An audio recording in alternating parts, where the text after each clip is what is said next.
master of the company, clerk, governor's guests, colleagues, ladies and gentlemen, young and old, welcome to Speech Day. It is a joy to see you here in the Philharmonic today. Earlier this term, it was a wonderful experience when the school could come together for the first time in a long time for a whole school assembly. It gave us a real sense of collective belonging.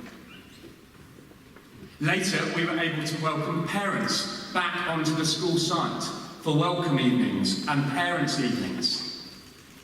It was fantastic to see them again. But today, we're on a whole new level here at the Philharmonic. We have the school in the body of the auditorium, parents in the circle and around the sides, and we are joined by many alumni and long-standing friends who cover the whole range of people associated with our school. It is truly wonderful to see you all here again today, reminding us of how fortunate we are together to be part of this special community. Back in March 2020, speaking into a screen, I reminded us that wherever we are, whoever we are with, we would still be merchants. And we've learned many things since then, both as individuals and as a collective. But one thing remains very, very clear to me. And that is the strength that we derive from being part of this community. How it's there to support us. That's just one reason why it is so great to be here in person today, in these historic buildings, together to celebrate Speech Day. And it's right that we celebrate the achievements of the individual prize winners. Their awards cover many different aspects of school life and reflect the efforts that those individuals have made and the achievements that have occurred as a result. However, that's not to ignore the tremendous efforts of many of the pupils in this room, who over the last year have worked incredibly hard, often in really challenging circumstances, to reach their individual goals and targets, and who too have achievements to celebrate as a result. Indeed, when I hear commentators talk about this being a lost generation of children, that there's been a significant amount of lost learning, I often wonder what they're talking about. I am quite sure that children, the length and breadth of this country, have learnt so much over the last year. And I am quite certain that this has been the case here at Merchants. Yes, across the country, they might not quite be in the same place in terms of factual knowledge in all of the subjects as they usually might be. Although here again at Merchants, I know that's not the case. But the skills, the characteristics that the children have developed and that I have seen here firsthand are incredible. Their resilience, their independence, their flexibility, adaptability, creativity, the list just goes on. And that list is very much like those that we read, which say the core skills that are going to be required to be successful, and the ones that are valued by 21st century employers. Well, I can tell you that this generation of children, this generation of Merchants men in front of me, they have learned those skills. Skills that I think it took me many, many years after school to learn. The pupils at this school have been fantastic. And although it's quite right that we celebrate the individual prize winners today, I wonder if you might join me in taking a moment to applaud all the young men in this room who have been so impressive over the last year, and of whom I am so proud.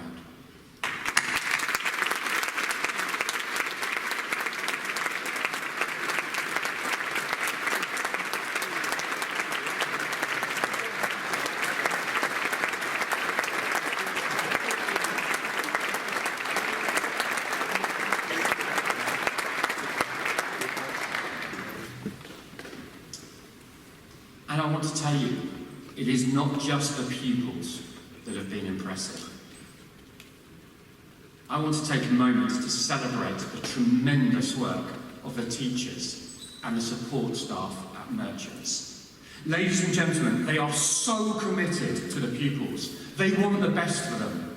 And no matter what the difficulties that we have faced over the last year, they have wanted to deliver for them. Each day they come to school determined to teach and to support, to guide and to encourage, occasionally to cajole and admonish, but always to inspire the boys onto better things and to become fantastic young men. I know we've mentioned President Lincoln and President Kennedy already, but I also know there's a story of President Kennedy visiting NASA and stopping a cleaner in a corridor and saying to him, "What are you doing, son?" And the cleaner replying, "Helping put a man on the moon, Mr. President." Or here at Merchants, I know that if I stop any member of staff, whether they be on the teaching or on the support side, and ask them what they are doing, they would reply that they are helping the boys be the best that they can be. And it's not just the boys that have had to be resilient, to be flexible, to be adaptable, to be creative. The staff have all done that too, often in their own difficult and trying circumstances. Yet they have done so with a commitment that is awe-inspiring. And so I wonder if you might join me again in taking a moment right now to applaud the Merchant staff in the room who have been so impressive over the last year and of whom I am also so proud.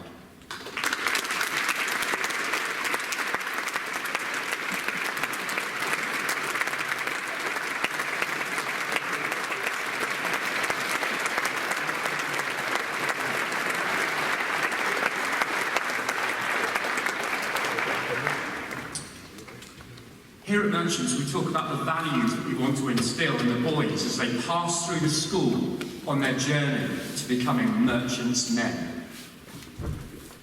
And I wanted to spend just a little time this morning unpacking these, and in particular, those values of ambition, of character, and of excellence that are central to what we do. However,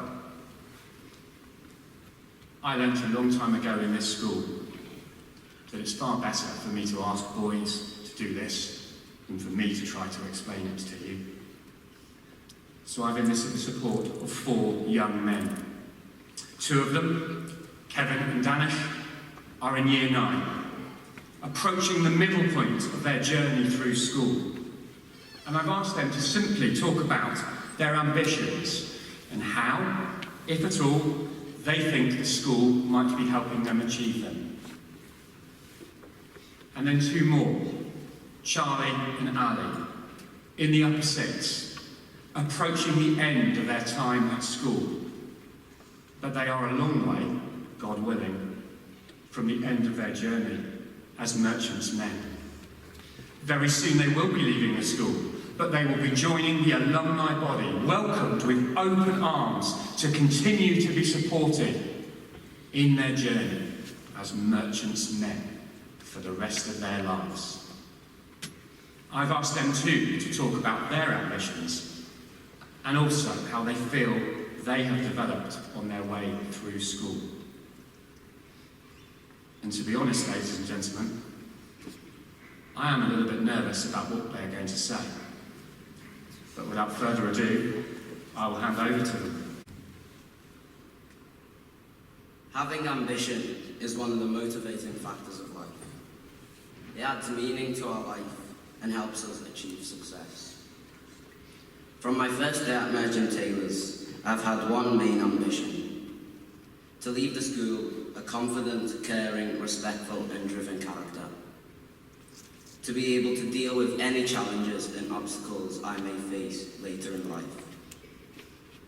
Around school, there are many ways in which I develop and progress towards my goal. This can be in my academic studies, weekly cornerstone sessions, co-curricular activities, or simply walking around the school grounds. During Tendo and cornerstone sessions especially, I'm challenged in a range of activities involving intellectual, physical, creative, and emotional experiences.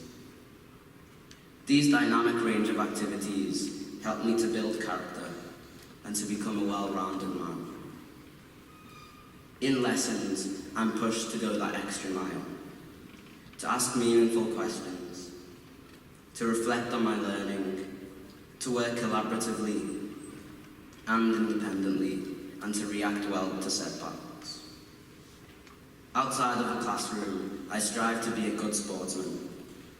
In my weekly games session, I play rugby, and despite being relatively new to the sport, I have grown. I've learned how to be a leader, to be a teammate, to take responsibility, and build relationships in order to perform effectively. This has built a competitive spirit within myself, where I know I can take on a new challenge, put all of my effort into it, and reap the rewards.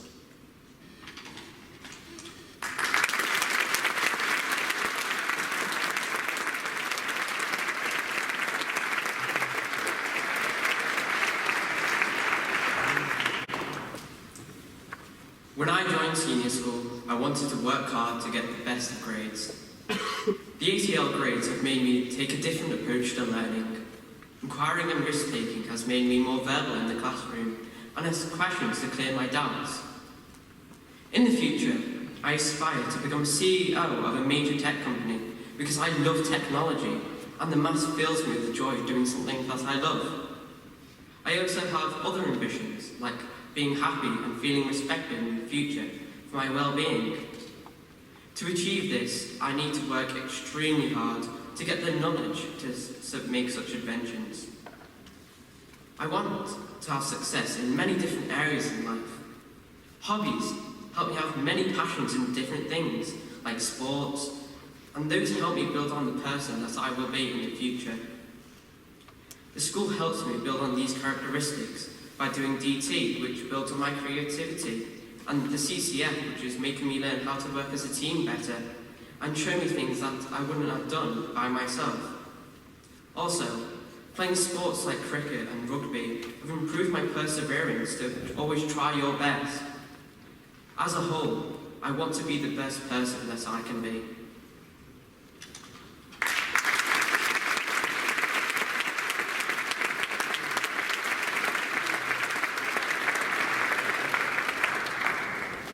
Good morning. When I first started in school, I was asked what my ambitions were to be when I was older. The first thing that came to my mind was not a specific job or an illustrious sporting career. Instead, it was to grow older, taller, and grow an impressive beard.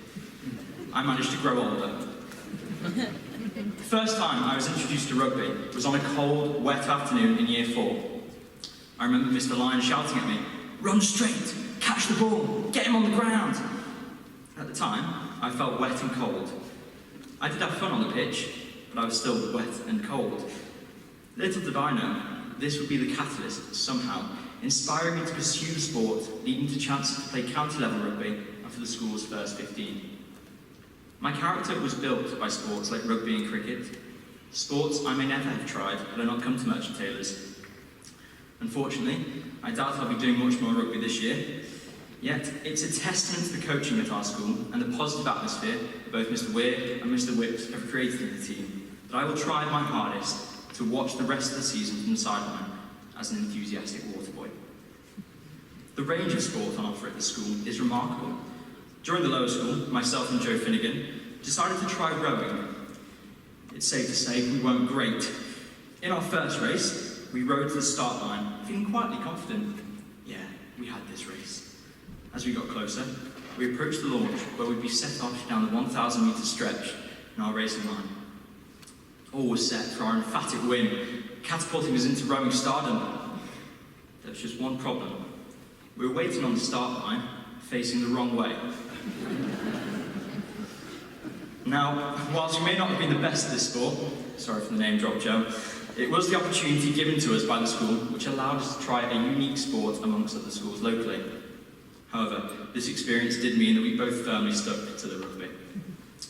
The first time I truly started to think about my ambitions and what I wanted to do once I left school was in Year 9, during the tense period of choosing my GCSE subjects, which, at the time, still felt a million miles away. It's a young age to have an existential crisis, I know. I decided that I wanted to choose subjects which would be relevant in my future career and in everyday life. Hence, inspired by Mr. Stanley, I chose classics, Latin and Greek. Now, whilst 10 choices of GCSEs came with a heavy workload and may be challenging, it's only at a school like Merchant Taylor's where you can have the opportunity to study subjects such as Greek. Much like Danish, I wanted to work hard and achieve the best grades I could to help me in my professional life later.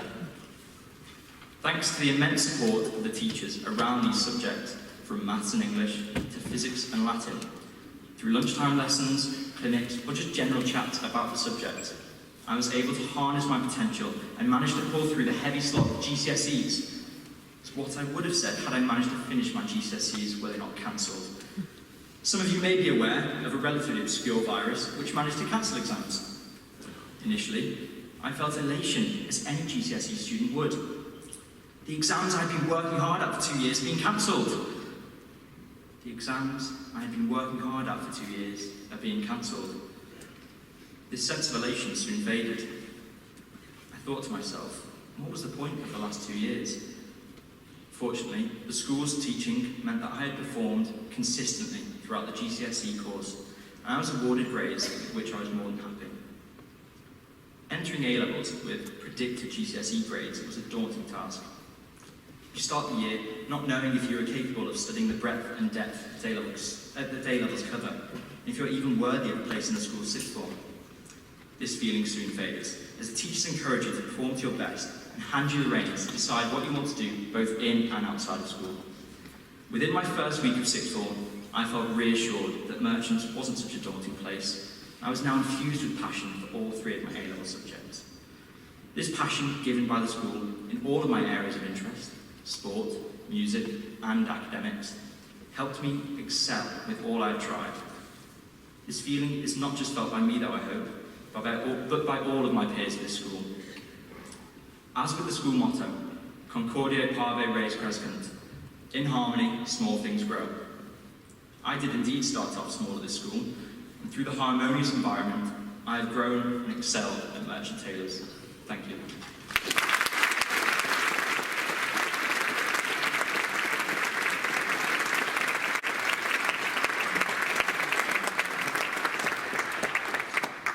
Good morning.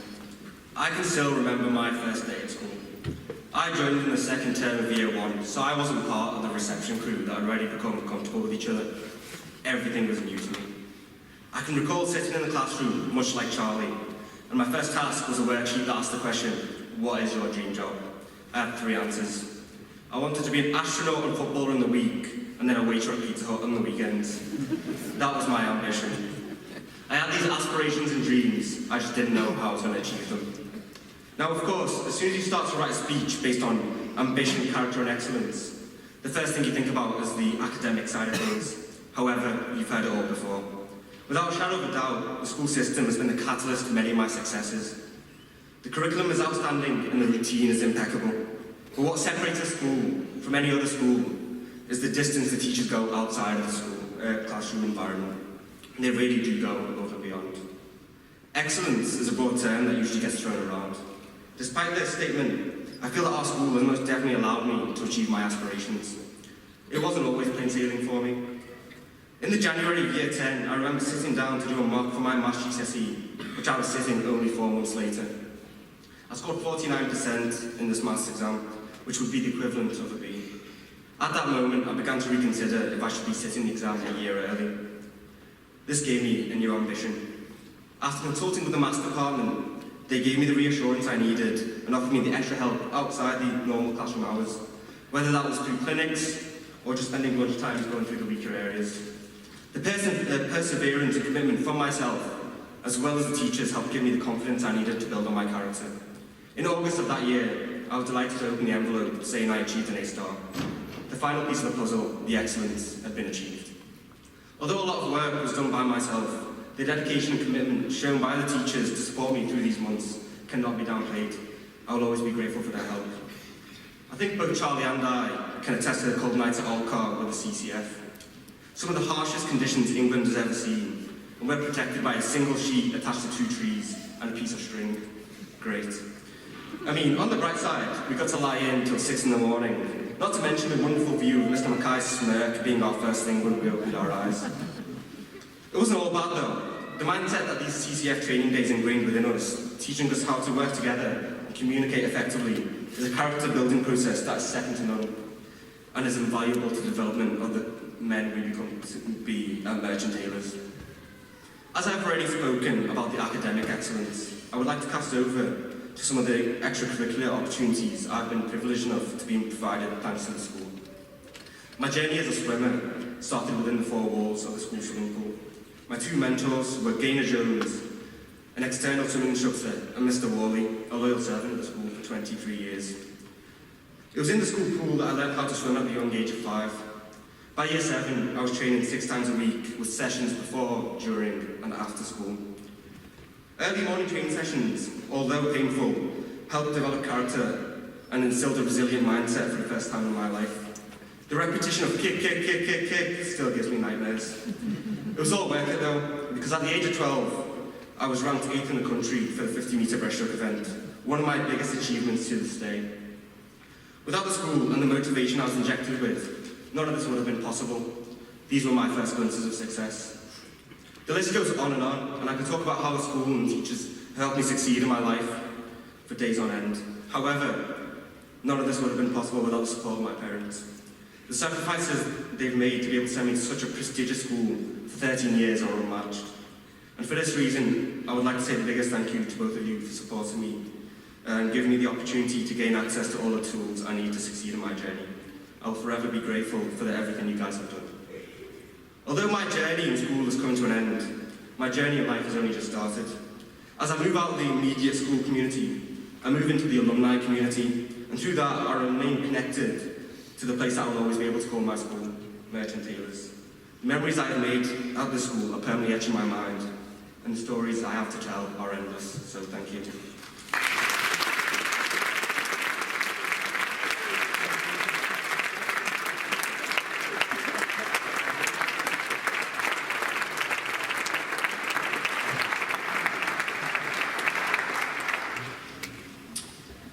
Well, ladies and gentlemen, there you go.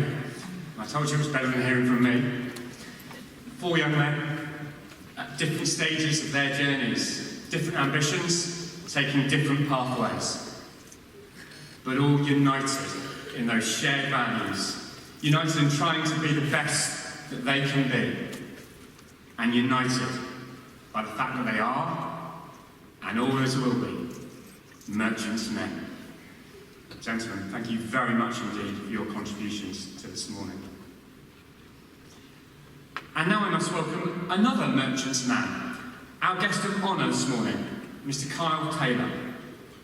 Kyle is very much still on his journey, but he's also someone who epitomises those values that we have just heard about. We have a number of other impressive alumni here today, in this room. I just give 3 examples. One of the things the boys learn when they first come to Merchants is about our founder, John Harrison, the merchant tailor who founded the school. Now we have our very own person who left Crosby a number of years ago, who went down to London and who became the master of the Merchant Taylors Company, Mr. Peter McGill. We also have Mr. Richard Greenwood, the president of the Old Boys.